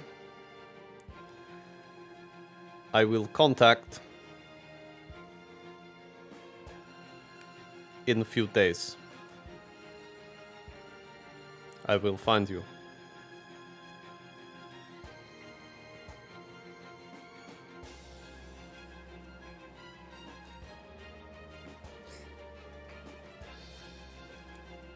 head back to Farouk. Let him know. Okay, Kalina was escaped. What, really? Apparently so. She said that she would What meet did us she say? What? Well, she said she'd meet us, like, in a few days. She said that we're not to look for her, that she will find us. I told her where we are, What? but That doesn't even make any sense. What? I know. I don't think she's escaped. I think that either they have let her go without her realizing that she's been let go, or they're following her, or something else. I can't think of that. There's nothing I can do. Yeah, it seems weird. I told her where we are. Hopefully it's not a trap or something. Well, it was Nasak that took her. Nasak wants us to succeed because he wants control. Oh, that's true, yeah. So he's not going to stop us.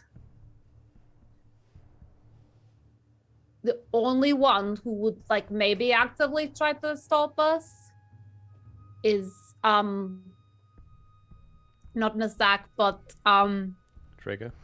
Drago, thank you. It's Drago. But Drago's watching us. I know she's watching us. Hello, Drago. Definitely watching us. Mr. Snuffles looks around. It's fine. We got to carry on. We want to do this. I'm going to check in with her every day. It felt like there was, like, bad connection, but that happens with this spell. Like, as you get further away, the connection, it gets bad. It's like you only get some of the words, and sometimes it does not make sense. I'm not worried. I'm not worried about that. That's what happens with the spell. Yeah. But Varuk looks worried. It's fine. It's fine. She's fine. I'm sure she's fine. Like, Yeah. obviously. Sure. We'll get her back. It's fine. We got you back. Well, yeah, that's true. I know. You're fine. We'll still be fine. We'll all be fine. And we'll all go and, like, I don't know, get, like, a cottage somewhere together. I don't care, but, like, we'll get away from this. Yeah. We're fine. Maybe. As you carry on towards the mountains, the night starts to thicken again, and the clouds aren't as present right now as you've been used to in your time so far in Stamhara. The clouds are completely gone from the sky, even though the mist clings onto the ground and in the wooded areas that are now dispersing because you're approaching the mountains.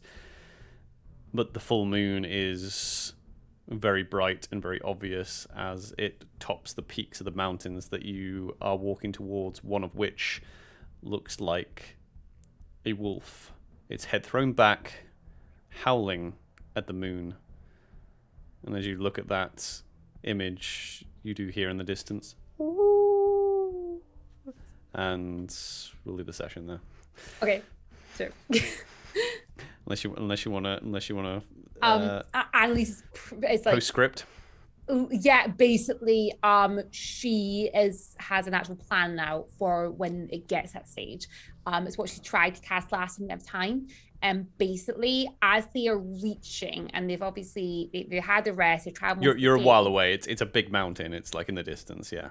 Basically, as she's once it's getting to proper nightfall, when, like, the moon's out and things, she will stop to cast Tiny Hut, but she can do that at the start of next time because she's not risking that. No problem. I will take a note of you casting Tiny Hut. Well, thank you everyone for joining us. I hope you enjoyed that. You got a bit tense there at the end. Some cool werewolf storyline. And make sure have a read over your stuff of Rook as well for next session. Because I actually completely forgot as well, because the sidekick rules they bump up. I think level 7 is obviously quite a big one for them. Well, there's not too much on it, I don't think. Yeah, but I was just skimming the AC so being like bumped up and everything is quite a big deal. Anyway, yeah. Thank you for joining us. Make sure you join us next week where we'll be continuing this campaign. Sunday, 3 p.m. GMT +1. Woo. Thank you very much, everyone. We'll see you next time. Bye-bye. Bye.